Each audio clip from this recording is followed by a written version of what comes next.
بەناوی خوای گەورە سڵاوتان لەبێت بەڕێزان. سەرۆکی پەرلەمانی عێراق لە شاری سلێمانی زنجیرەیە کۆبوونەوەی لەگەڵ لایەنە سیاسیەکان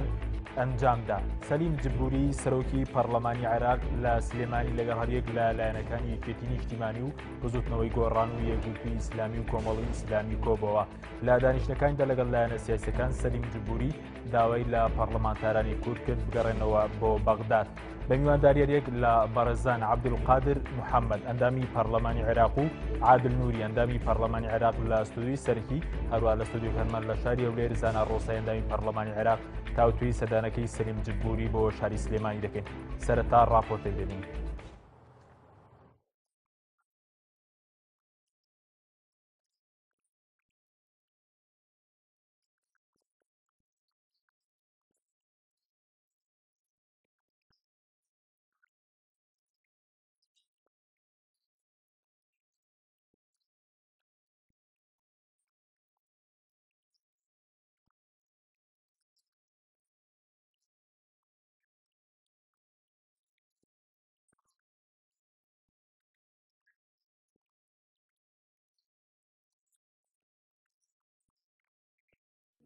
طبعا المبدأ العام اللي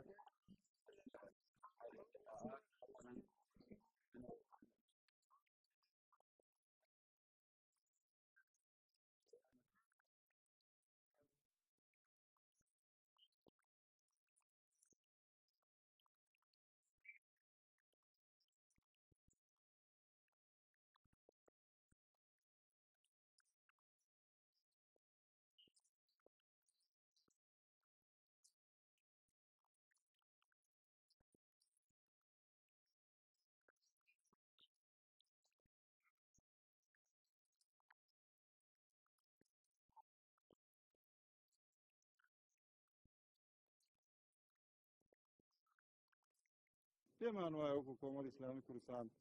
یان نەگەڕێنەوە بەغدا ئەم جارەوە بگەڕێنەوە گرفتمان لەگەڵ بەغدا چارەسەر یان نەگەڕێنەوە. بەس کە نەگەڕێنەوە پێم وایە ئەو پرسیارە دروست دەبێت کەوا دەبێت وەزی نێو خۆمان چاک بکەین، وەزی نێو خۆش دیارە چۆن چاک دەبێت بە کێ چاک دەبێت.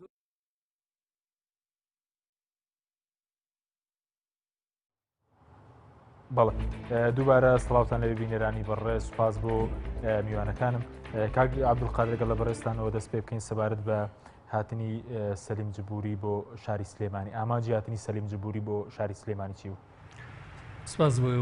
بینەرانیش. ئامانجی هاتنی سەلیم جبوری بۆ هەرێمی کوردستان بە تایبەتیش بۆ سلێمانی دەگەڕێتەوە بۆ هۆکاری پەلەماردانی خۆپیشاندەران بۆ پەرلەمانی عێراق کە ئەم هێرشکردنە سەر پەرلەمانیان ئەم چوونە ناو پەرلەمانەوە لەلایەن خۆپیشاندەرانەوە پێش هەموو کەسێک و پێش هەموو لایەنێک ڕاستەوخۆ بەرەوکی سەلیم جبوری دەگرێتەوە. ڕاستەوخۆ کاردانەوەی لەسەر ئەو دەبێت لە بەرەو سەرۆکی پەرلەمانە ئەگەر بە جۆرە لە جۆرەکان ئاگدار بوو بیان ئاگدار نەبوو بێ ئاگدار بوو بێ لە ئەو عملیە کە قسەی وا هەیە عەبادی ئاگدار بووە لە مۆزوعی چوونە ناو پەرلەمانی خۆپیشاندەران و سەلیم جبوری ئاگدار کرابێتەوە. ئەمە ڕاستیان ڕاست نییە بە هەر جۆرە لە جۆرەکان، بەڵام ڕاستەوە خۆ تەسیری لەسەر سەلیم جبوری پێش هەموو کەسێک زیاتر هەیە و دەستدرێژیکردنە سەر حورمەتی پەرلەمانی عێراق پێش هەموو کەسێک تەسیری لەسەر شخصیەتی سەلیم جبوری و لەسەر مەقامی سەلیم جبوری و لەسەر کەسایەتی سەلیم جبوری دەبێت. بۆیە ئەم ڕووداوە کە ڕوویداوە سەلیم جبوری پێش هەموو کەسێک پێویستە بینایی کەسایەتی خۆی و بینایی کەسایەتی پەرلەمانیش بکاتەوە و لەمەوە ئەو پەرلەمانتارانەی کە ئازاریان پێگەیشتووە دەبێت یەک بچێ سەردانی ئەوان بکات، دڵیان بداتەوە، هێوریان بکاتەوە، بە جۆرە لە جۆرەکان ساڕێژی دەرونیان بۆ بکات. ئەمە خۆی لە خۆیان هەنگاوێکی گرنگە بە نسبەت سەلیم جبوریەوە بۆ بیناکردنی کەسایەتی خۆی پێش هەموو کەسێکتر بۆ قیادەکردنەوەی پەرلەمان و جگەل لەوەی سەلیم جبوری لە کۆتایی ئەم ڕووداوانەی کە ڕوویدا کە ڕاستەوخۆ داوای گۆڕینی سەلیم جبوری دەکرا ڕاستەوە خۆ داوای گۆڕنی سەرۆکایەتی پەرلەمان دەکرات لایەن خۆپیشاندەرانەوە کورد ڕۆڵێکی گرنگی هەبوو لە قۆناغی لە قۆناغەکان بۆ ئەوەی سەلیم جبوری لە هەندێک لەم ئەزاماتانە دەربازی بێ بۆیە ئەو باش لە ڕۆڵی کورد تێگەیشتووە و پێش چوونە لای هیچ کەسێکی تر جارێ لە کوردەکانەوە دەستی پێ کرد خۆی بە قەرزاری کوردەکانیش دەزانی کە زیاتر کوردەکانیش لە برا عەرەبەکانی تر کە زۆر باش لێبوون ئازاردرابوون ئەمە دەست پێشخەرێک بوو لای سەلیم جبوریەوە بۆ ئەوەی کە بتوانێت گردوکۆیەک لەوان پەرلەمانتارەکانە بکات ئیزافەتەن بۆ ئەوەی کە ئەمڕۆکە لە جیهانە ڕێبۆ نادرێ عێراق قەڵبوەشێتەوە و دۆستەکانی زۆر باش بەڵام پرسیارێک لێرەیە چەند ئێمە پەیوەندی پەرلەمانتارانی پارتی کرد بەڵام زۆربیان بە پاساوی کات بەژاری بەرنامەکانێک سەبارەت بۆی بۆچی سەلیم جبوری سەردانی لەبری هەولێر کە پایتەختی کوردستان سەردانی شاری سلێمانی دەکەی هیچ پامێک تێدا بواتنی جبوری بۆ سلێمانی و نەچوونی بۆ هەولێر پێم وانییە ئەمە شتێکی نادروستی تیا بێت بەڵام ئەو لێک نزیک بوونەوەی لە بینی پەرلەمانتارەکانی سلێمانیە هەیە لەگەڵ سەلیم جبوری ئیستیجابەکە زیاتر لە نێوان پەرلەمانتارە کوردەکانی دەڤەری سلێمانی زیاتر لەگەڵ سەلیم جبوری کە ئەمە پەیوەندی بە علاقاتی دۆستایەتی و شخصی نێوان پەرلەمانتارەکان و هەیە لەلایەک پەیوەندی باشی لەگەڵ پەرلەمانتارانی پارتی لەگەڵ هەموو لایەک باشە بەڵام لەوانەیە لەگەڵ پەرلەمانتارەکانی ئێرە باشتر بێ جگەل لەوەی وەکو کاری سیاسی لە حیزبەکەی خۆش و لە کەسایەتی سیاسەکەی ناو حیزبەکەی خۆشی پێم وایە هەوڵێکی جددی لە بینی گۆڕان و یەکێتی و کۆمەڵ و یەکگرت و ئەمانە هەیە کە نزیکبوونەوە هەبێ لەگەڵ حیزبەکەی سەلیم جبوری و هەروەها لەگەڵ لایەنە سیاسیەکانی تری سونە بۆ ئارامکردنەوەی هێورکردنەوەی وەزعەکە ئەمە مانایەوە نییە ئەو هەوڵ لەگەڵ پارتیشانە بێ لەوانەیە لەم قۆناغەوە ڕێکەوت بێ یەکەم جار بێتیارە لە دواتر سەردانی ئەوانیش بکای ئەم بە جۆرێکتر پەیوەندی بۆوانیشەوە بکات. بەڵە سوپاس دەکەم مامۆستاگەر بینی لای بەڕێستە مامۆستا سەبار بێ خوێنەوەی بەڕێستان بۆ هاتنی سەلیم جبوری بۆ شاری سلێمانی چییە؟ ئامانجی سەردانەکە پێ دوایە بۆچی؟ بسم الله الرحمن الرحیم سواز بووم دەرفەتە سڵاو لە بینەران لە سڵاو لە میوانەکەش کاکزانە طبيعية بالنسبة سرداني سلیم جبوری بۆ سلێمانی بەڕاشکەوانە ئێڵێم ئەم ئەندام پەرلەمانە کوردانەی برد بە گورگانە خواردیدان سەر گوێلەشکاوی کردن ئیهان و سوکاتێکی زۆران پێکرا بەوەی سەلیم جبوریەوە بەڵام ئەوان غەد و خیانەتیان لە ئەندامە کوردەکان کرد لە کاتێکە دەستی سەرۆکاتی سێ کەسن سەلیم جبوری خۆیەتی هومام حەموودیە ئارامی شێخ مکاک ئارامە کاتێ دوانیان پێش وەخت ئەکشێنەوە تووشی هیچ عزیەتێک نابن بەڵام کاکارام ئاگادار ناکەن بەڵام پەرلەمانتارە کوردەکان ئاگادار ناکەن و زۆربەی ئەو سوکاتیان نەکرا بە پەرلەمانتارە کوردەکان کرا ئەمانش بۆ ئەو ڕۆشتن بۆ پشتیوانی پشتگیری سەلیم جبوری ڕۆشت بوون بۆ ئەوە چووبوون ئاو بکەن ئاشی سەلیم جبوری و حەیدەر عەبادی بەبێ ئەوە هیچ عەلاقەی بە کەیس و دۆز و کێشەی کورد کێشەی خەڵکی کوردستانەوە بێ عزیەتیان درا ساریان شکا سوکاتیان پێکرا سەلیم جبوری ئەگەر وەکو سەردانی کۆمەڵایەتیش بۆ بێ خۆی بە قەرزاری کوردەکان ئەزانێ بەڵام بە تاکید ئەوەنش بەریئانە تەماشان نەکەین هەر بۆ سەردانی کۆمەڵایەتی نەهاتووە لە کوردەکان کاتی وتان ئێمە مقاتعە ئەکەین بەم ئاسانی ناچینەوە بەغدا چونکە من بەڕاستی کێشەی ئێمە نەبووە هەر ئەوە ئێمە لەو جەلسە نەبووین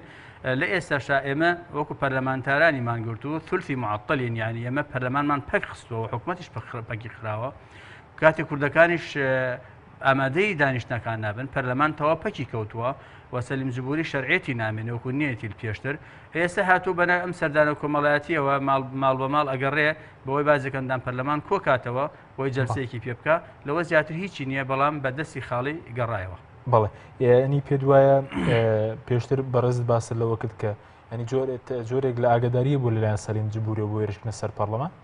خێرە لە سێ کەسی سەرۆکایەتیە دوانێ ئینسیحاب بکەن کە سەری سەلیم جبوری داوا کرابوو لایەن خۆپیشاندەرانەوە بۆچی سەلیم جبوری و شێخ خومام هەردووکیان ئینسیحاب بکەن لە پەرلەمان نامێنن پێش سعاتی سەعات و نیوە کەسیان لێوێ نامێنن بەڵام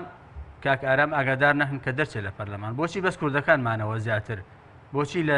سێ کەسە لە سەرۆکایەتیە دانەیەکی ئەمێنێتەوە ئایا بەریئانە تەماشای ئەم شتانە بکەین ینی خۆش باوەڕ بین هەمیشە لە کاتێک ئەمە ئەسڵەن هەر کێشەی ئێمە نەبوو. بەڵام چ بەرژەوەندێکی سەرۆکی پەرلەمانی عێراق لەوەدایە کە مەسەلەن پەرلەمان پەکی بکەوێت و خۆ پیشاندەران بێن هێرشکەنە سەر پەرلەمان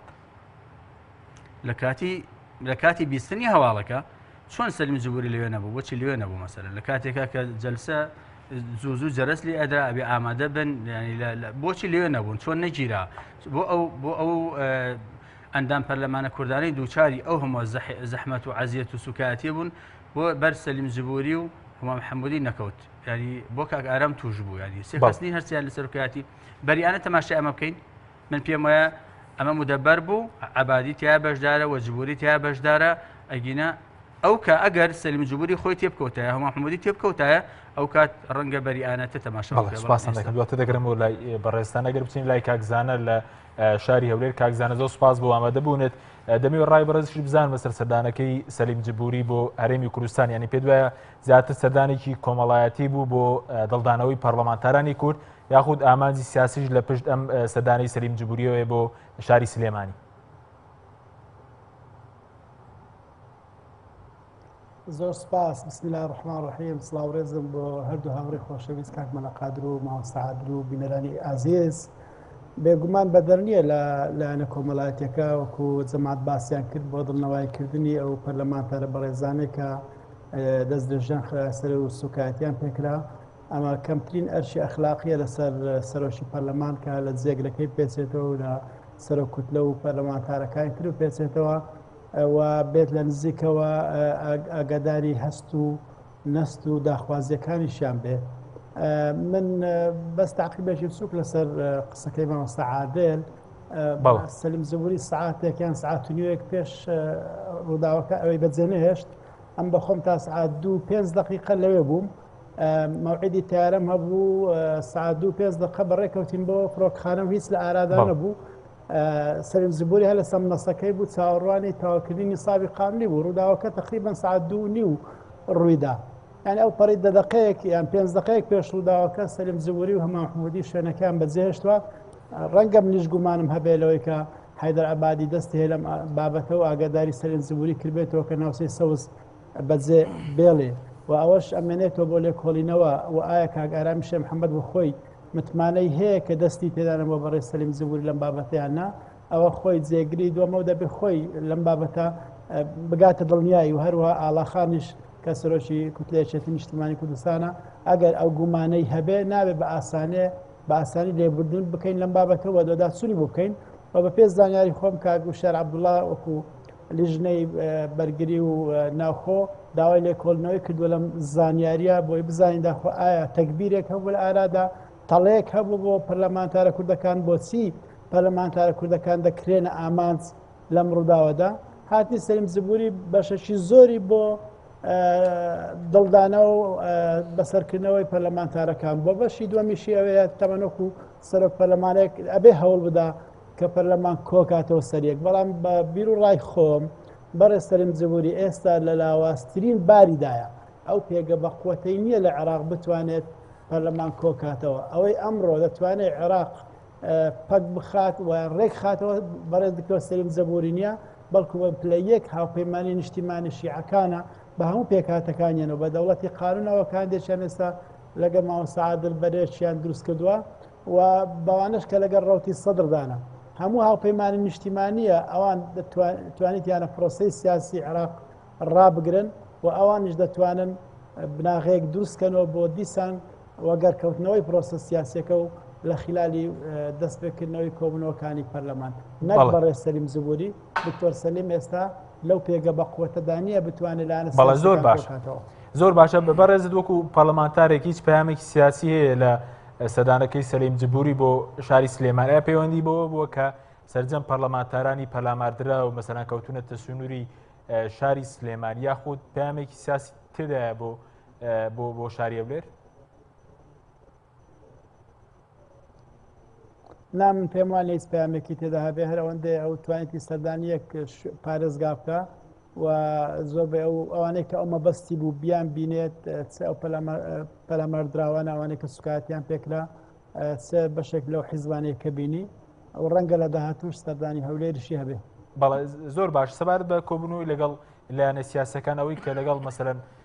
کۆمەڵی ئیسلامیش کۆبۆتەوە کە بەرز پەرلەمانتارێکی کۆمەڵی ئیسلامی لە کۆبوونەوەکانە ئێوە چیتان بە سەلیم جبوری وت وایە بەڵێن ئێوەتان پێداوە کە بگەڕێنەوە بۆ بەغداد و بەشداری دانیشتەکان بکەن؟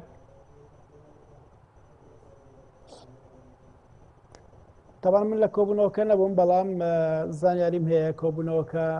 وەکوهر حیزبێکتر پێشوازیان لە بەڕێ سەلیم جبوری کردووە و گوێیان لێ ڕاگرتووە و ئەو باردۆخی عراقی خستۆتە ڕوو بە پێویستی زانیوە کوتلەی کۆمەڵی ئیسلامیش و کوتلەکانی تر ئامادە بنەوە لە پەرلەمان بەڵام کوتلەی ئێمە کوتلەی کۆمەڵی ئیسلامی پابندی خۆی بە یەک گوتاری کوتلە کوردستانیەکان دووپات کردێتەوە گوتی ئێمە لە ڕاگۆڕنەوەدان لەگە کوتلە کوردستانیەکان بە گەڕانەوە بۆ حیزبە سیاسەکانی خۆمان بەیەکەوە بڕیارێکی هاوبەش ئەدەین بە بەرچاوڕوونیەکی زیاتر بەبێ بەرچاوڕوونی زیاتر بەبێ هەبوونی زەماناتی باشتر ئێمە بە ئاسانی ناگەڕێنەوە بەغدا هیچ بەڵێنێکیان بە بەڕێ سەلیم جبوری نەداوە. بەڵێ زۆر باشە سەبارەت بەوەی کە ئێوە کەی دەگەڕێنەوە بۆ بەغداد ینی چ کاتێک دەگەڕێنەوە بۆ بەغداد؟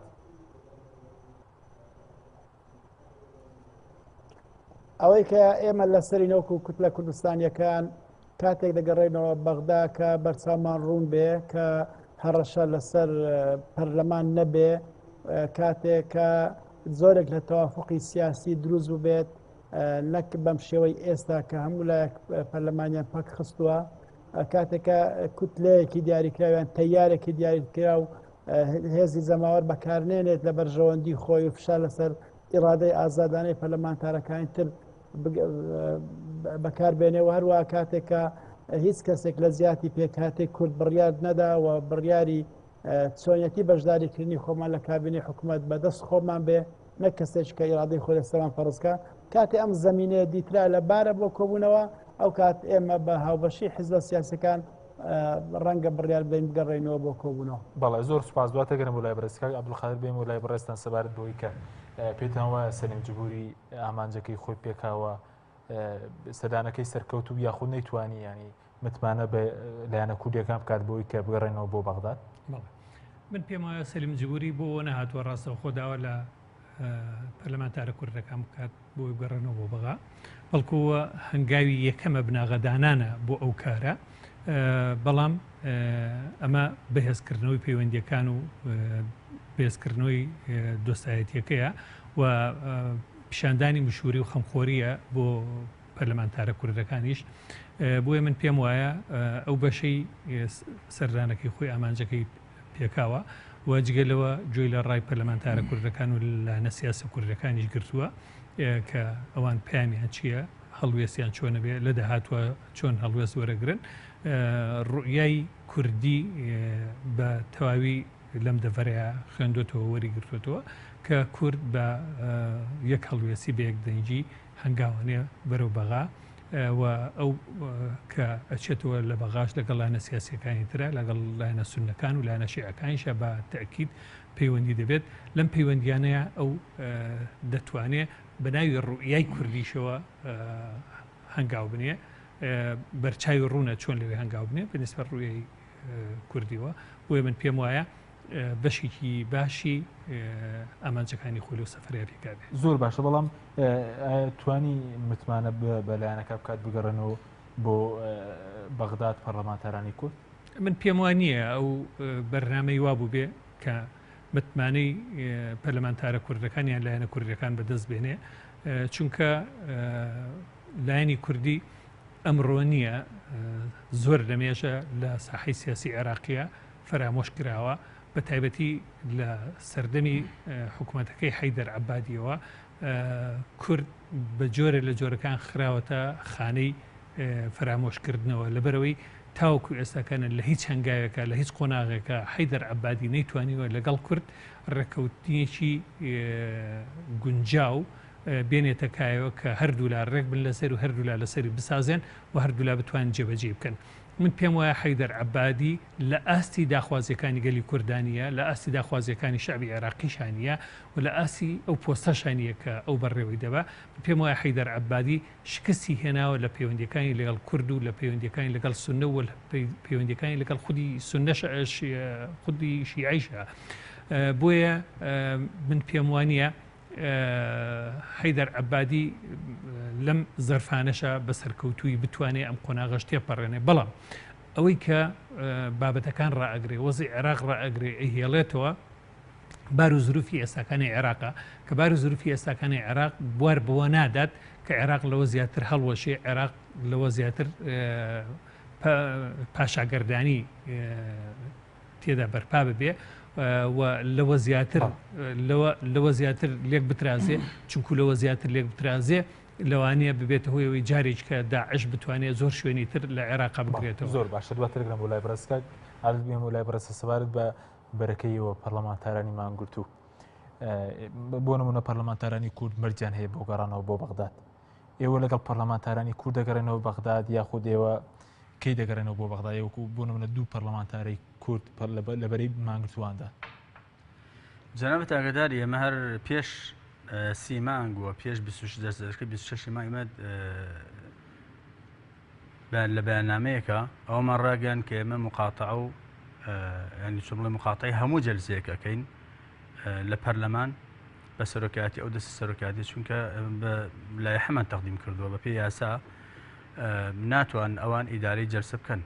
جانب ڕسمەکە ئەمە یەک دوو ئەگەر باسی تەوافق و باسی ڕێکەوتنیش بێ دوجار هەرە بێتەوە لەسەر مێزی گفتوگوی قسەیەک کە ینی ئێمە پێویستان بە زەمانەتێکی ئەجندەیەک ینی ئێمە بچین دابنیشین دانیشتن لەسەر چی ئەەکەینە چین چایەکە خۆینە خۆ پەرلەمان چاو ئەو خۆردن شیتیانە ئەو ئەجندە پیانی ئەو شیتیانە شکر نەماوە ئەو لایحە چییە ئەو ئەجندە چییە ئەو چۆن بڵێ بەرنامەی دانیشتنە چی تایە هیچی تایە بۆ ئێمەی کورد مەسەلەن باسی ڕفراندۆمی تایە باسی پێشمەرگەی تایە باسی مادەی 140 تایە باسی ئێستحقاقاتی کوردی تایە لەسەر چی بچین دابنیشین ینی بچین ئەو بکەینە ئاشی لە کارکەوتوی سەلیم جبوری کە پەرلەمانی تاعتیل بووە بیکەینە ئاشی عەبادی کە دوو جارە دوو هەفتەیە لەسەرێک ئێوە کۆبوونەی ئەنجومەنی وەزیران کە نیسابی یاسایی نییە و ئەویش هەڵ ئەسێتەوە تەواو بەبێ ئەوەی حکوومەتیش تاعتیل بووە ئێمەی کورد بچین لە پێناو چییە خۆمان بەلاشە فرۆشە بکەین و هەموو جارێک سوکاتیان پێ بکەین بیکەینە ئاشی مانگرتووە مانگرتوو تاعتیلی ئەوەی کردووە من سەبەتووە کە من بۆچی لەوێن مەسەرەن بۆچی عادل نوری و تافگە ئەحمەد لەوێن بەنسبەت ئێمەوە قسەی خۆمان لەگەڵ برادرانی خۆمان کردووە بەنسبەت ئێمەوە ئەسڵەن علاقە باسی پەرلەمان نەبوو نیهائیەن لە مانگی هەشتەوە ئێمە لێمان لە عەبادی هەیە ئەوێ کودەتا بەسەر پەرلەمان بکە ئەوێ نیزام سیستمی حکومڕانی لە عێراقە کە دەستوریە لە پەرلەمانیەوە بگۆڕێ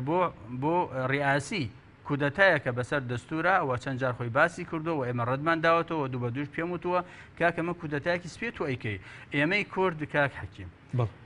ئەوەی وا بکە لەوە ئێمە وەکو 75 مالیێنێتەوە تەنە ئەو دەستورەیە و ئەو پەرلەمانەیە ئەگینا ئێمە لێرە وەکو دەوڵەت خۆی هیچمان نییە تا ئێستا هیچ زەمانەتی دەولیمان نییە لە عێراق تەنە ئەو دەستورەیە شتێکی بۆ ئێمە کردو وەختی حەیدەر عەبادی ئێوە پەرلەمان لە کارخە ئەوێ دەستور هەڵوەشێنێت و ئێمە وەکو 75 مالیە دێتەوە بەڵام بەرز بڵە وەکو 75 مالیە بۆچی ئێوە چونە بەرەی مانگرتووان کە دەیانویست پەرلەمان پەک بخە ناڵی لە پەرلەمان بۆ دەستورەوە جۆک لەبرا بەڕێزەکەم ئێمە بە پێی دەستوری عێراقی کاکزانە جەنابی قانونیە و جەنابی کاک مەلاقاتش ئاگادارە چ کاتێک پەرلەمان لە کار ئەکەوێت بە دوو ئالیەت میکانیزمێکی ئەوەیە سەرۆکی ئەنجومەنی وەزیران داوا لە سەرۆکی کۆمار ئەکا کە پەرلەمان هەڵوەشێنێتەوە ئەوێش داواکە ئەنێرێ بۆ پەرلەمان لێرە دەنگی لەسەر ئەدرێ ئەمەگەر پێش وەخت ئستجوابێکی ئەنجومەنی نوێنەران هەبوو بێ بۆ سەرۆکی ئەنجومەنی وەزیران کە ئێمە ئەومان کرد من خۆم کردم ئەوە 61 ئیمزام کۆ کردو بۆی نەتوانێەوە بکات یەک دوو کاتێک کە ئەنجومەنی نوێنەران خۆی بە دوو لە سەرسیەی ئەندامانی خۆی هەڵوەشێنێتەوە ئێمە بەڕەمان لەژێ پێ عەبادی دەرکرد سەلیم جبوری ڕازی نەبوو ئێمە تەقدیمان کردو طبعا حەیدەر عەبادی سا بۆی نێ پەرلەمان هەڵوەشێنێتەوە ئێستا تازە ئەو بەڕەمان لەژێ پێ دەرهێنا سەلیم جبوری ڕازی نەبوو ئێمە حەیدەر عەبادی بانگێشتی پەرلەمان کەین ئێمە وەکو کورد من لەوێم طبعا شیعیش لێ بۆ خۆی ئیسفائیل چۆن بڵێ داواکاری و داخوازی هەیە سونەکانیش داخوازیان هەیە وەکو چۆن بەرەکەی تریش کورد داخوازی ئەوان ترش داخوازیان بەڵام لێرە ئێمە تەوزیع ئەدوارێکمان کردووە سەلیم جبووری لاواز بوو بۆچی ئێمە تووڕە بووین لە سەلیم جبووری ئێمە کێشەمان لەگەڵ دەستی سەرۆکاتی پەرلەمانە قەتعەن نەبوو بەڵام کات دەستی سەرۆکاتی پەرلەمان هەموو جارێ ڕازی ئەبوون حەیدەر عەبادی بێ زەرفێکی داخرا و فڕەدا بەسەر ئێمە بەبێ و عەرز و حاڵێکی تیابێ بەبێ عەریزەیەکی تیابێ بەبێ شتێکی تەوجیهی تیابێ کابینەیەکی بۆ فڕەداین لەوە نەبوو بنەدانێکی تری فڕەدا ئستهتارێکی ئەکرد پەرلەمان بەس ئەمە تەواو بکەم ئێمە ئەو کات ئێمە دەستان بۆ دەستی سەرۆکاتی پەرلەمان چونکە ئەمانزانی حەیدەر عەبادی ئێوە وردە ئێمە سوکاتی پێ بکە و باسمان کەوە بالفعل ئەو خەڵکی هێنایە سەرمان و سوکاتی بە پەرلەمان کە بەڵام ئێمە مقاتعەمان کردبوو پرجوابی پرسیارەکەی کە جام بوت بۆچی ئێمە نەخێر هەر پێش وەخت مقاتعەمان کردبوو ئێمە ئێستا وەکو یەک لە سەرسەی پەرلەمان تعتیلی جەلسەی پەرلەمانمان کردو ئیلا ئەو کاتەنێ بێت کە ئێمە خۆمان ڕازیە بین کوردیش فراکسیۆنە کوردستانیەکان ئەو 60 نەفەری تریش وەختی مقاتعەکەن پاڵپشتی ئێمە بۆ لەگەڵ فراکسیۆنە کوردستانەکان پشتیوانێکی یەکتر ئەەکەین ئیلا ئەبێ بە پێی ئەو مەرجانە بێ کە هەم ئێمە و هەم فراکسیۆنە کوردستانیەکان بەسەر حەیدەر عەبادی و بەسەر سەلیم جبووری دواتر قسەی زیاترەکەن سپاس دەکەم ئەگەر بچین و لای کاکزانە سەبارەت بە دیارتنی و مەرجانەی کە لایەنە کوردیەکان هەیەی ئەوەی کە زیاتر لە ڕاگەاندنەکانەوە باس کراوە مەسلەی کە کورد لە کوردستانیەکان بازەوە بکەن کە داوای لێبوردنیان لێ بکرێەوە کۆبنەوەیکی لایەنە سیاسیەکان بکرێ شی دیکە هەیە کە تاکو ئێستا کورد لە کوردستانیەکان بڕیاریان لەسەر دابێت و لە ڕاگەاندنەکان بڵاو نەکراوێتەوە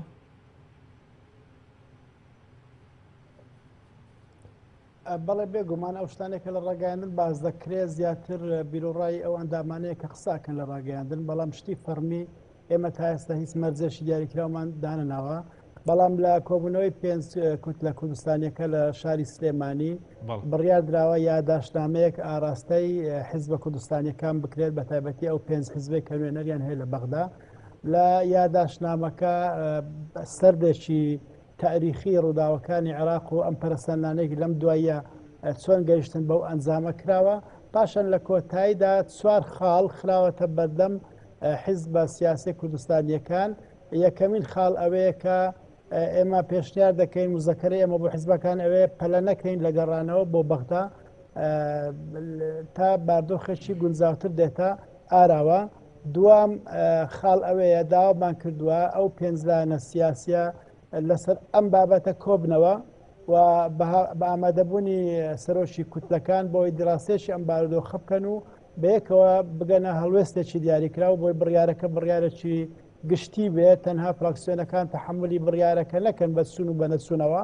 بەڵکو بە پاڵپشتی هێز و حیزبە سیاسەکان ئەم بڕیارە بدرێ خاڵی سێم کە لە یاداشنامەکەمان هاتووەوەیە کە کۆمەڵێک مەرج و داواکاری دەستنیشان بکەین و اتفاقی بکەین لەسەری بڵێن ئێمە بەو داواکاریانە و بەو مەرجانە دەگەڕێنەوە بەغدا کەواتان پێشوەختە حەزمانە کرد مەرجەکان ئیعلام بکەین دەمانەوێت بە گفتوگۆ لە نێو خۆمانە و لەگەر حیزبە سیاسەکانمان مەرجەکان دیاریکەین و لە خاڵی ئەخیریش خاڵی چارەم کە داوامان کردێ لە یاداشنامەکەمان بۆ حیزبە کوردستانیەکان داوامان کردێ خۆمان یەکلاکەینەوە لەم گۆڕانکاریە و زاریە کە بەڕێز حەیدەر عەبادی دەستی داوەتێ ئایا ئێمە لەگەڵ گۆڕانکارەکەین یا لەگەڵ نین و ئەگەر لەگەڵین چۆن لەگەڵین و ئایا وەزیرەکانی خۆمان هەڵوێستمان چێ لیان و چەند وەزارەتمان دەوێ و سوورین لەسەر ئەو ناوانەی کە ئێستا هەیە و کوێندێک لایەن سوور لەسەری یان ناوی بەدیل حازرەکەین دەبێ هەموو ئەم ئیشکالاتانە ڕوون ببنەوە و لە کۆتاییدا داوامان کردووە کە لە ماوەی ئەم هەفتەیە تێنەپەڕێ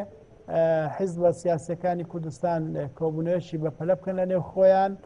بۆ ئەوەی لەسەر ئەم خاڵانە گفتوگۆ بکەین و بگەینە بڕیارێک لەسەری زۆر باشەوەی کە باس لێوە کرد تاکو ئێستا ئەم زانیارانە بڵاو نەکرانەوە تۆ بەڵام وەڵامی حیزبە کوردستانیەکان ینی بۆ 4 خاڵێک کە بەرز وتت یاداشتێک دراوتە 5 هێزە سەرەکی و یاداشتەکە بەڕێزت بە 4 خاڵ باست لێوە کرد تا وێستاوەندەی کێوە زانیاریتان نەبێت وەڵام درانەوە لەلایەن حیزبە سیاسیەکانەوە یاخود وەڵامی ئەو دراوەتەوە کە مەسەرەن ئێوە کورد لە کوردستانیەکان داوایان کردووە کە کۆبوونەوەی 5 حیزبەکە بکرێت و بە ڕوونی مەرجەکان و داواکاریەکانی کورد دیاری بکرێت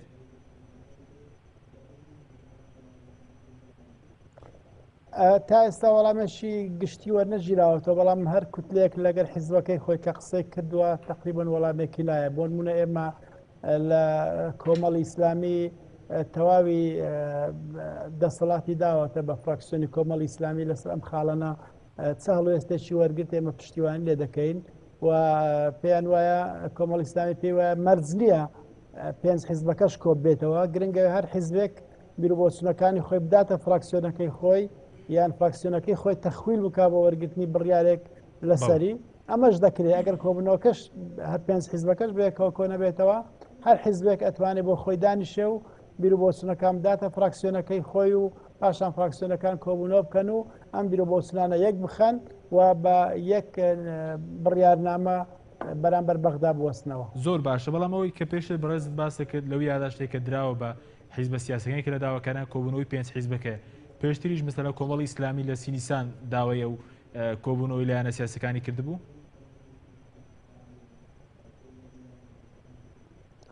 ئەزانین چۆنە زۆرێک لە مەنگی و وەستاوی عملیە سیاسی لە هەرێمی کوردستان هەیە. ئێمە وەکو فراکسیۆنە کوردستانەکان لە بەغدا کە هەوڵمانداوە هاو هەڵوێز بین بێکەوە و هەڵوێستێکی یەکگرتی کوردی پیشان بدەین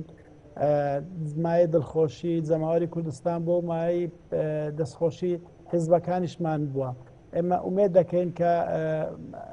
ئەم یەک هەڵوێستی فراکسیۆنە کوردستانەکان لە بەغدا لە هەرێم ڕەنگ بداتەوە. ئێستاش بە مناسبەی ئەم ئەزمەی کە لە عێراق هاتوۆتە پێش دەرفەتێکی باشە بۆی حەڵەکەیەکی سیاسی بکەوێتە ناو هەرێمی کوردستان بەو مناسبەیەش بێت نوێنەری پێنج حیزبەکە کۆبنەوە گفتوگۆ بکەن لەسەر ئەم بابەتە و بگەنە ڕوئیاکی مشتەرەک لەسەری. ئەمە هەنگاوێکی باش دەبێ مبادرێکی باش دەبێ فراکسیۆنە کوردستانیەکان ئەبنە خاوەنی و ئەبنە هۆکار بۆ ئەوەی ئەو گۆمەوەستاوەی سیاست لە هەرێمی کوردستان کەمێک شلقانی تێبکەوێ و جمو زۆرێکی سیاسی پەیدا بێ. بەڵێ زۆر باشە سەبارەت بە مەسلەی سەرۆکی فراکسیۆنی کۆمەڵ ئەمڕۆ باسی لەوە کردووە کەوان پێش هەفتەیەک پێش لایەنە سیاسەکان دیکە گەڕانەوە هەرێم و پێش دوای هەفتەیەکیش دوای لایەنەکان دەگەڕێنەوە بەغداد. ئەگەر زیاتر ئەمە ڕووکەوە کارەکەی چیە کە فراکسیۆنەکەی ئەوە بڕیارەی داوە؟ بەڵێ ئێمە لەو کاتێکە پەرلەمانتارە مانگرتوەکان بەم شێوازە ڕفتاریان کرد و ئەم ڕێیان هەڵبژارد و ئیقالەی سەلیم جەبوری کرا و پاشان هەوڵدرا بۆی نیساب نیساب دروست نەبوو. ئێمە پێشنیارمان کرد بۆ فراکسیۆنە کوردستانیەکان کە بگەڕێنەوە هەرێم و چاوەڕوانکەین تا لایەنە عەرەبیەکان کێشەکە هەی ئەوان لە بینی خۆیان ڕێککەون ئەو جا بگەڕێنەوە ئەوە بوو گەڕاینەوە فراکسیۆنەکانی تکەش لەگەڵمان گەڕانەوە. ئێستاش بۆ چوونەوە بەغدا لە ڕاستیدا ئێمە فراکسیۆنی کۆمەڵی ئیسلامی ڕەنگە کەمترین یان هەر هیچ دەستکەوتێکمان لە بەغدانە هیچ امتیازاتێکمان لە بەغدانیە تا بە پەلە بین بۆ گەڕانەوە بووی نەوە زیرمان هەیە نە جێگری سەرۆک پەرلەمانمان هەیە نەوە چیلوە زیرمان هەیە نە هیچمان هەیە. ڕەنگە لایەنەکان دیکە تا ئەندازەیەک پێیان خۆش زووتر گرفتە چارەسەر بێ بگەڕێنەوە بەغدا بەڵام تا ئێستا یەکگرتوونیەک ڕێیمان هەیە. ئێمە کۆمەڵی ئیسلام هیچ پەلەمانیە و بڕیارمان وایە دوای هەمووان بگەڕێنەوە بەغدا پێش کەس نەکەوینەوە ئەوی شەر بۆ ئەوەیە لە یەک هەڵوێستی کورد دەرنەسی. بەڵێ سوپاس دەکەم دواتەگەڕێم وڵای بەڕێزت دواتەگەڵم وڵای بەڕێز کە عەبدولخالق سەبارەت بە ئەوەی کە مەرجی کە پێشتر داوا کراوە وەزیرە کوردەکان بەشداری کۆبوونەوەی ئەنجومەنی وەزیرانی عێراق دەکەن تاسە وەزیرە کوردەکان پابەندیە و داوای فراکسیۆنە کوردستانیەکان بوو. بەنسبەت داواکردنی فراکسیۆنە کوردستانیەکان بۆی کە وەزیرەکان جێگر وەزیرەکان ئەمانە بەشداریکردنەکان من پێم وایە تاوەکو ئێستاکانە پابەند بوو وەزیرەکان و هەموو لاوە چەند جارە دووەم کۆبوونەوەیە کە ئەنجومەنی وەزیران ناتوانێت نیسابی قانونی خۆی کۆبکاتەوە تا کۆبنەوەکانی خۆی بکە و من پێم وایە ئەم داواکاریە تەنها داواکاری کوتلە کوردیەکان نییە من پێم وایەوە داواکاری حیزبە سیاسیەکانیشە لەبەرەوەی ئەگەر بۆ نمونەوە لە حیزبەکەی خۆتانێکی تریشمانی داوەتەن لە وەزیرەکەی خۆتان کردووە کە بەشداری کۆبوونەوەی ئەنجومەنی وەزیران نەکات. من پێم وانییە بە سیغەیەکی ڕسمیشتی لەو بابەتانە کرابێ بەڵام تەلمیحات دەبێ هەبێ ئەگەر تەلمیحات نەبێ من پێم وایە فراکسیۆنە کوردیەکان خۆیان داوای ئەوە ناکەن. هەندێک من پێم وایە کارە استراتیژیەکان و کارەکانی دەرەوە هیچ کوتلێ لە کوتلە کوردیەکان بەبێ ڕاوێژ لەگەڵ لایەنە سیاسیەکانی خۆیان ئەم هەڵوێستانە وەرناگرن. تەنانەت ئەو خاڵانەی کە کوتلە کوردیەکان دایان ڕشتووە و ئەرزشیان کردووە ئەمانە هەرو خاڵانن کە لایەنە سیاسیەکان لە ناقەشی بینی خۆیانە گەیشتونەتە قەنەعەت لەگەڵ کوتلەکانی خۆیانە دابەزیوەتە ناو هەموو کوتلەکانەوە جارێکی تر دەگەڕێتەوە بۆ لایەنە سیاسیەکان و لایەنە سیاسیەکان لەسەری کۆ دەبنەوە شتێ زیاد شتێکەم ئاڵگۆڕی تێدا دەکرێت یان ناکرێت یان بە هەمان شوێنە بێ بۆیە من پێم وایە ئەم معادلانە هەمووی لێگرێدراوە هیچی بەبێ ئاگاداری ئەوی تر نییە وەکو کوتلەیەکی یەکگرتو هەموو ئاراستەکان چوونیەکەن. بەڵێ زۆر باشە بەڵام سەبارەت بۆی کە تا چەند تا ئێستا حیزب سیاسیەکە بەڵام هیچ ئامادەکاریەکەن نەکردبوونەوەی کاکزانە باسی کرد کە بە یاداشتی کوتە کوردستانیەکان داوای کۆبوونەوەی مەکتەبی سیاسی پێنج لایەنە سەرەکیەکان کرد تاکو ئێستا هیچ ئامادەکاری کراوە بۆ کۆبوونەوەی بەدڵنیاییەوە کراوە. من وەکو یەکێتی نیشتمانی کوردستان باسی ئەو بابەتاکەم. ئێمە لەگەڵ مەکتەبی سیاسی لەگەڵ دەستی کارژێڕی مەکتەبی سیاسی یەکێتی نیشتمانی کوردستانە کۆبوونەوە پێش کۆبوونەوەی کوتلە کوردستانیەکان ئەم ئاراستانە لە لایەن هەیە کارژێر مەکتەبی سیاسیە هەبوو کە ئەوان پێویستە هەموو لایەنە سیاسیەکان کۆ ببنەوە بە بڕیارێکی یەکگرتو و دەرچنەدەرەوە ئەم بڕیارە ببێتە بڕیاری هەموو کوتلە کوردیەکان و بێتە بڕیاری هەموو کورد و هەموو پێکەوە بڕیاری لەسەر بدەن و هەموو پێکەوە کاری لەسەر بکەن کەواتە ئەمە بەدەر نییە لە لایەنە سیاسیەکانی ترش هەموو لایەنە سیاسیەکانی تر من دڵنیام بە هەمان ئاراستە بۆ نمونە وەکو کاکزاناش باسی کرد کە برادرانی کۆمەڵ پێشتر کۆبوونەتەوە بڕیاری خۆیان داوە قسەکانی خۆیان کردووە هەر ئەو بڕیارانەی کە ئەوانش داوێنە لە کۆبوونەوەی کوتلە کوردستانیەکانیش باس کراوە کەواتە هەموو لایەکان چوونیەک بە هەمان ئاراستەکان. زۆر باشە کاگادبیم لای بڕێزی سەبارەت بۆی کە پێشتر پرسیاری ئەوملێکی بەڕوونی ئێوە ئێستا بۆنم ئەگەر بەیانی کوتلە کوردستانیەکان بڕیار دەن گەڕێنەوە بەغدا ئێوە لەگەڵ کوتلە کوردستانیەکان دەگەڕێنەوە بەغداد بەنسبەتی ئێمە تەبانەکو دوو پەرلەمانتاری دوو پەرلەمانتارە کوردە بە تەکید ئێمە شتێک ئەەکەین کە بەرژەوەندی کورد و کوردستانی تیابێ ئەگەر هاوڵەکانیشمان لە کوتلە کوردستانەکان شتێک نەکەن کە بەرژەوەندی کوردی تیابێ ئێمە شتێک ئەەکەین کە تیابێ ئێوە زیاترتوانشت ئەوە تەوزیع دووارە طبیعی ئێمە ئەحداسەکان سلماندیان کە نێشت ئێمە پێشبینیمان کردم برادەرەکانی ترمان باشستان بۆ کورتکومانگرتوان بۆ نمونە ئێمە یەک زۆر مهمە وەکو ئەم بیسمانگە ئێمە لە پەرلەمانی عێراقین یەک جاریش مادێکی 140 باس نەکراوە یەک جار ئێمە نەما ئیلا لە کاتی موازنە ئەو شتانە ینی ئەو بەرنامەیەک ئێمە ڕۆژانە بوومانە تەنها ئیشوکارێکمان کردو عێراقمان خسۆتە سەر سکە و سەر ئەوە چیمان بۆ کوردستان کردو ئەوان ڕازی نەبوون هیچ ئێمە بکەن بۆ کوردستان چونکە ئێمە 60 ئەوە نەفەرین لە 320 ئەوەنە هەرگیز ئێمە ناتوان هیچ بەرینەوە کەواتە بەم شێوە بەم گۆمە مەنگرتووە ئێمە هەر بڕۆین و بێنەوە حکوومەتەکە عبادی و پەرلەمانەکە سەلیم جبوری تۆ لەگەڵ لەگەڵ حەنافەتلاوی کە پێشتر وتوێتی من ڕێگریم لەوە کردووە کە مادەی 140 جێبەجێ بکرێت دەورەی ڕابردوو وای کردووە کە منی لێن نەبووم برادرانی تری لێ بووە ئێستا عەقڵێکی گۆڕاوە با ئێستا بێڵێ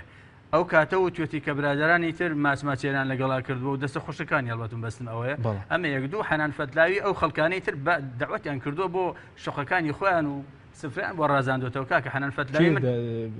لە پەرلەمانەکانی ڕسمەکانی لە بڕۆی یەک سێرچی وەکە ئێستا شەمان بۆ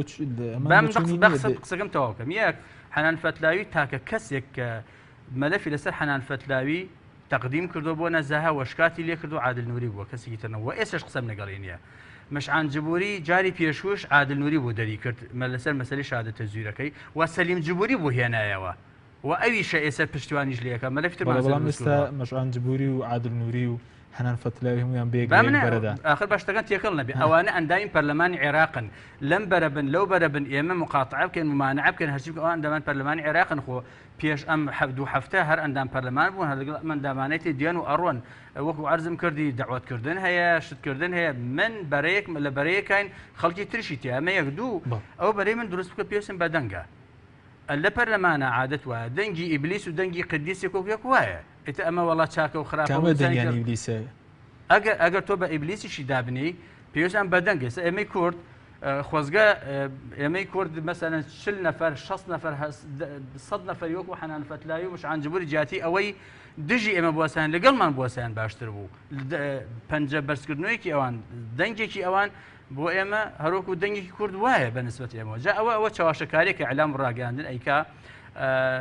تاکە کەسێک کوردێک شەڕی لەگەڵ ئەوانە هەر ناو پەرلەمانە کردبێ وەشکاتیشی لەسەر کردبێ ئالێن سەیف جاسم من لە پارەوە ئەمە زۆر مهم بۆ بیرم کەوتەوە جەنابی کاکمەلا ئاگادارە لەسەر ئەوەی تەشیری بە کورد کردووە جنێوی بە کووردا لە ناو قاعەی سۆفیەکە من شەڕم لەگەڵ کرد و داوایەکم لەسەر قەید کرد وهاتم ئیمزام لەسەر کۆ کردەوە سەرۆکی فراکسیۆنەکەی خۆم ئیمزای نەکرد کە حەنان فەتلاوی بدەمە محکەمە و سەرۆکی فراکسیۆنی یەکێتی ئیمزای نەکرد و بازێک لە کوردەکانش ئیمزایان نەکرد و لیژنەیەکمان تەشکیل کردو 2 ساڵە لە 3 نەفەر تەشکیل کراوە سەرۆکی پەرلەمان تەشکیلی کردووە یەکێک لەوانە بەڕێز ئاڵا تاڵەبانیە خوشکە ئاڵا سڵاو ڕێزمە هەیە بووی یەکێک لەوانە ئەسکەندەر وتوتوە یەکێک لەوانە ئەزەم عەلی عەلاقە تا ئێستا یەک جەلسەیان نەکردو لێکۆڵین و لە پیسن لە ئالیان سەیفکەن کە منش کاتم لێ کردووە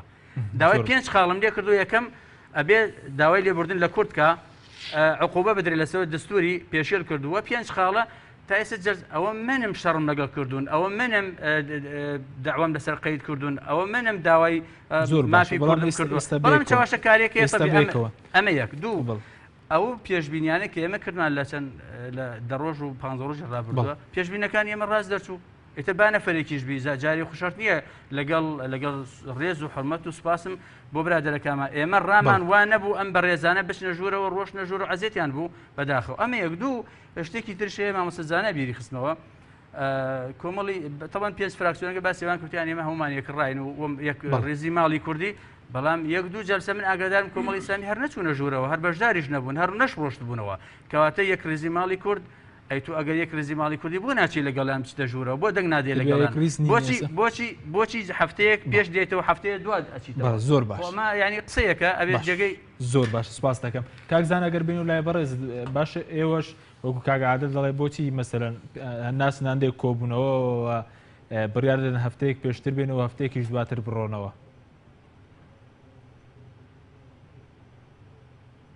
ئێمە هەموو کوتلەکان لە ناو فراکسیۆن کوردستانەکان بیر و ڕای تایبەتی خۆیان هەیە بەڵام هیچمان ئەو هەڵوێستێکە عادلمان نەنوارد کە ڕیسپەر بین لە کورد و بچین لە بەرەی مشعان زبوری و حەنان فەتلاوی و عالێن سەیف و کاظم سەیادی ئەو بەدناوانەی کە یادگاری زۆر خراپمە لەسەرن هەیە ئەگەر ئێمە بە 65 ئەندام پەرلەمان لە ناو 328 ئەندام پەرلەمان کەم بینیسمان پێ نەکرێ ماوەستە عادلیش بە دوو دەنجی کورد لە ناو 107 پەرلەمانتاری معتەریزی زۆربەی شۆڤینی چی پێ دەکرێت ئەسڵن بۆ کورد و بۆ مادەی 130 بۆ ئەو شتانە ئەما یەک ڕێزی ماڵی کوردمان تێک نەداوە بەڵام چەند کۆبوونەوەیەک هەبووە نەچوین لەبەرەوەی کۆمەڵ ئیسلامی هەستی بەوە کردووە کە لە ڕابردوودا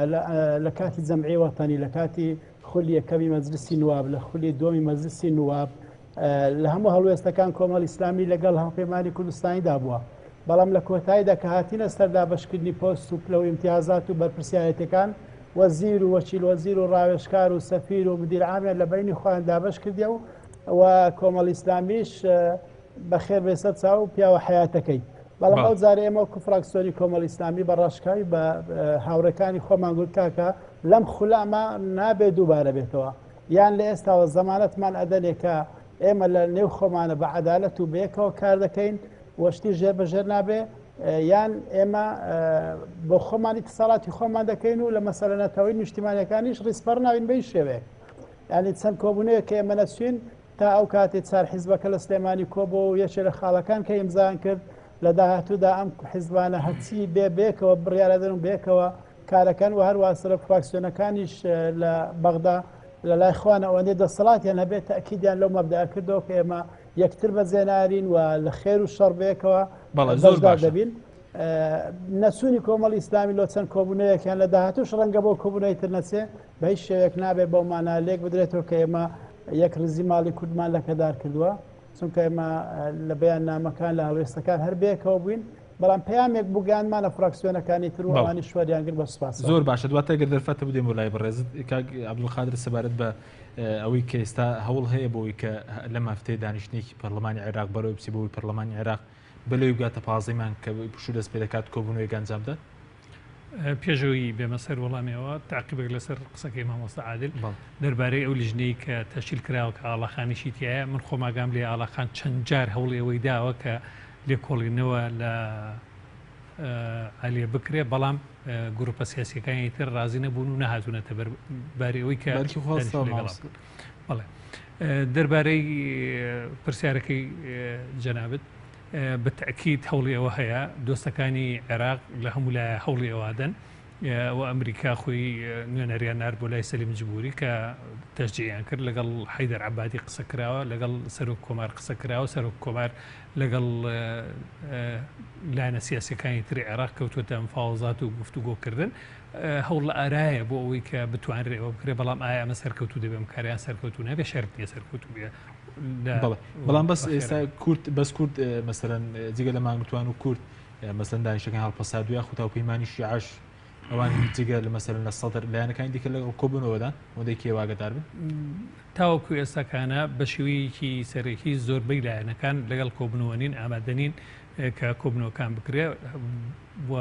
چاوەڕوانیش ناکرێەوە بە ئاسانی ئەو کۆبنەوەیە ڕێک بخرێەوە ساز بکرێت تەنها دوای توافق و تەنسیقکردنیی هەمەلایەنی لایەنە سیاسیەکان یاڵە دەکرێت زۆر باشە کاک عادل سپارەت بۆی کە مانگتوان هیچ کۆبوونەوەکیان کردووە لەو ماوەی و تاکەش بڕیارە نستنەوە کۆبوونەوە پێش ئەوەی جەنابەت من بۆ برای بەڕێزم مامۆستا زانا دوو-سێ جارە هەست دەکەم وەکو تەحەڕۆش ینی مامۆستا زانا جەنابەت برایەکی بەڕێزی من حەز ناکەم ینی من و تۆ لە بەرنامەیەکی فەزایە لەگەڵ هیچ برادێکی تریشا ئەوم نەبوو بەڵام ئەو ناوانەی کە جەنابەت ڕێزی ئەەکەی ینی زۆر جێگەی نیگەرانیە چونکە هەمان ڕەفیقی جەنابتن ڕۆژانە دانیشتیان لەگەڵاکە یا چوان لەگەڵاکەی ئەمە یەک دوو من بە تەحەداوە بۆ جەنابەت و هەموو ئەو کوردانەی تریش لە پەرلەمان کە هاوڕێی منن یەک شت بڵێن ڕەبتی بە خاک و خەڵکی کوردستانەوە بوو بێ ئەگەر من لە پێشەوە نەبوو بم منی تیان نەبوو بێ ئەمە یەک بەڵام من مستەمسەک و ئیمزاد بۆ دێنم کە من پێشکەشم کردووە و جەنابتی تیانیت و سەرۆکی فراکسیۆنەکەشتی تیانە محاسبەکردنی عاریان سەیف کە هجومی کردووەتە کورد جنیە و تەشیری بە کورد کردووە داواتان لێ کردووە کە بەڵێ بەڵێ ئیمزام وەرەقەکەم هەیە لایە ئیمزامانی تیانە یەک ڕۆژ لە ڕۆژان من حەزم نەکرد ئەمە حەزم نەکرەوە بەدواتر من چونکە مقاطعی جەنابتم نەکرد یەک ڕۆژ یەک شتان هێنابی علاقەی بە کورد و کوردستانەوە بێ من ئیمزام نەکرد بێ بەڵام من شتم هێناوە ئیمزاتان نەکردومە یەک دوو کاتمان نەماوە بادەخێکی بۆ دەیمزان بەس یەک لەحظە ئەم شتێش کە جەنابتان کردان هیچ ڕەبتی نە بە کوردەوە بوو نە بە کوردستان بوو نە خەڵکی کوردستانەوە بوو بەڕاستی ئەوتان کردە ئاشی سەلیم جبوری حەیدەر عەبادی دوایش ئەو غەدر و خیانەتیان کرد کە کردیان وەسەلام بەڵێ سوپاس دەکەم بەڵێ کاک زانە فەرموو بەڵێ ئەگەر بە کوردی بێ سوپاسەکەم من داوا لێ بڵێم مامۆستا عادڵەکەم ئەو تەنها ناوی کۆمەڵی ئیسلامی هینە کە ڕێزفەر بووە لە ڕێزی فراکسیۆنەکان دەرچووە هەڕوونکردنەوە لە سەریدا تەحەڕۆژ بە مامۆستا عادڵ ناکە براش خۆشەویستمانە زاربار ڕای جیاوازیشمان هەبێ قەیچیەکە پێویست ناکە ئەوەندە نیگەران بێ ئەگەر ئەو وەرەقەشی هێناویتە پێش من ئیمزام نەکرد بێ حەقیتی ئێستا باز بکە بەڵام ئەو بۆ خۆی زۆر شت دەڵێت وام کردووە من نازام ڕاستیانە ئەو وەرەقەی نەهێنایەتن لە پێش من نەماوە ئەحمەدی عاجڵەشی تا ئیمزای بکەیت بەڵێ زۆر باشە بەڵێ زۆر سپاس بۆ ڕێک لە بەڕێزان زانا ڕۆستایی داوی پەرلەمانی عێراق لە ستۆدیۆکانمان لە شاری هەولێر هەروایە زۆر بەڵێ هەرێک لە بەڕێزان عادل نووری و عەبدولقادر محەممەد ئەندامانی پەرلەمانی عێراق لە ستۆدیۆی سەرەکی زۆر سپاس بۆ بەڕێستان سوپاسیش بۆ هاوکارانم سوپاس بۆ ئێوەش بینێرانی بەڕێز خواتان لەگەڵ